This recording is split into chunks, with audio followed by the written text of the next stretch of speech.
Alright, सो मैंने launch कर दिया है आफ्टर इफेक्ट्स। तो जब हम आफ्टर इफेक्ट्स सबसे पहली बार ओपन करेंगे हमारे सिस्टम पे, तो कुछ ऐसी स्क्रीन हमें देखने मिल जाती है। सबसे पहले ये आती है वेलकम स्क्रीन। यहाँ पर जाकर आप सिंपली एक नया प्रोजेक्ट क्रिएट कर सकते हो, या तो कोई पुराना प्रोजेक्ट अगर आप ओपन करना चाहो तो वो भी कर सकते हो, बट इसकी हमें ज़रूरत नहीं है, तो इसे मैं नॉर्मली क्लोज ही रखता हूँ। और जैसे कि आप लोग देख सकते हो, यहाँ पर बहुत सारे अलग अलग पैनल्स हमें देखने मिल जाते हैं, बट सब कुछ अच्छे से प्रॉपर्ली सेग्रीगेटेड है, मतलब डिवाइडेड है। तो इन पैनल्स को हम अच्छे से समझेंगे आगे वीडियोस में। तो अभी हम जो करने आए हैं, सबसे पहले तो वो कर लेते हैं, जो कि सेटअप करना है आफ्टर इफेक्ट्स को सही तरीके से। तो उसके लिए मैं यहाँ पर जाऊँगा एडिट में, फिर मैं जाऊँगा प्रेफरेंसेस में और क्लिक करूँगा जनरल पे। अब मेक श्योर करना है कि ये जो चेक बॉक्सेस मेरे ऑन है वही आपको ऑन रखने हैं, जो ऑफ है उसे ऑफ रखना है। बस दो चीज़ें हम यहाँ पर ऑन करेंगे, वो है default spatial interpolation to linear. I know थोड़ा सा कॉम्प्लिकेटेड लगता है, बट आगे मैं आपको बताऊंगा कि ये क्या चीज़ है। तो इसे मैं ऑन कर देता हूँ। और centre anchor point two new shape layers, मतलब जब कभी भी हम एक नया शेप लेयर बनाएंगे, उसका जो एंकर पॉइंट होगा वो हमेशा सेंटर में रहना चाहिए, तो वो मैं ऑन कर देता हूँ। और जो हमने स्टार्ट में होम स्क्रीन देखी थी जो आती है, तो वो मुझे नहीं चाहिए कि मैं जब कभी भी आफ्टर इफेक्ट्स ओपन करूँ तो मैं नहीं चाहता कि वो होम स्क्रीन आए, तो उसे मैं ऑफ कर दूंगा। अगर आप चाहे तो उसे ऑन पे ही छोड़ सकते हैं। फिर मैं जाऊंगा one of the most important चीज़ पे, और वो है मीडिया डिस्क हैश। अब यहाँ पर आप देख सकते हो कि अनेबल मीडिया डिस्क हैश है। अगर आपका ये डिसेबल हो तो आपको ये अनेबल कर देना है।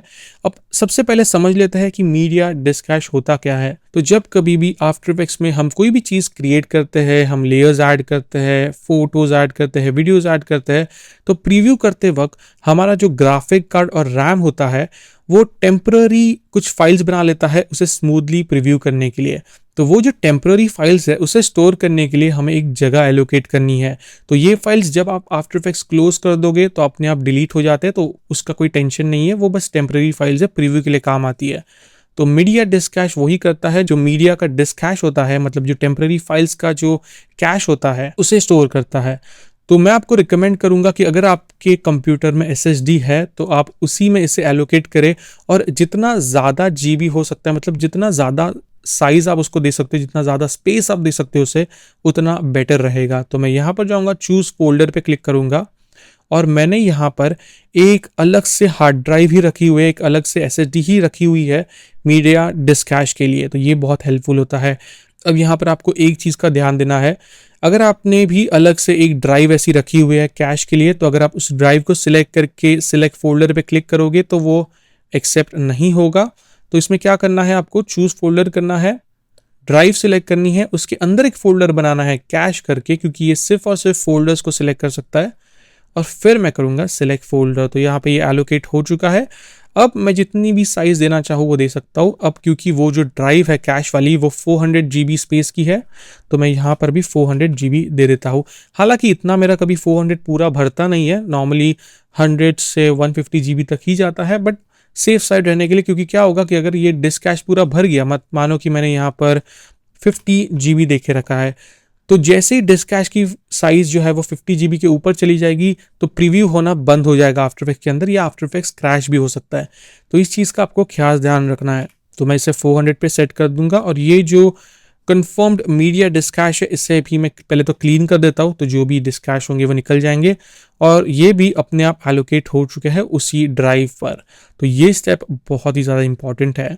जो नेक्स्ट स्टेप है वो है, यहाँ पर जाना है हमें स्क्रिप्टिंग एंड एक्सप्रेशंस में, और यहाँ पर हमें दो ऑप्शंस मिलेंगे, allow scripts to write files and access network, तो इसे भी ऑन कर देना है, और अनेबल जावास्क्रिप्ट डीबगर। इससे क्या होगा कि हम जो भी एक्सप्रेशंस ऐड करेंगे फ्यूचर में, जो कि अभी आपको मुझे पता है समझ नहीं रहा होगा कि एक्सप्रेशंस क्या है, वो मैं आपको आगे बताऊंगा। तो जब कभी भी हमें एक्सप्रेशंस ऐड करने होंगे तो ये दो ऑप्शंस जब ऑन होंगे तभी ही हम एक्सप्रेशंस जो है वो ऐड कर सकते हैं। तो मैं क्लिक कर दूंगा ओके पर, नेवर अगेन एंड ओके। तो अब जाके हमारा जो आफ्टर इफेक्ट्स है ये प्रॉपर्ली सेट हो चुका है। तो अब नेक्स्ट लेसन में हम लोग सीखेंगे कि ये सारे पैनल्स क्या है और क्या काम करते हैं, और ये पूरे वर्कस्पेस को हम कैसे कस्टमाइज कर सकते हैं, क्योंकि हमें ये सारे पैनल्स की बिल्कुल भी ज़रूरत नहीं है।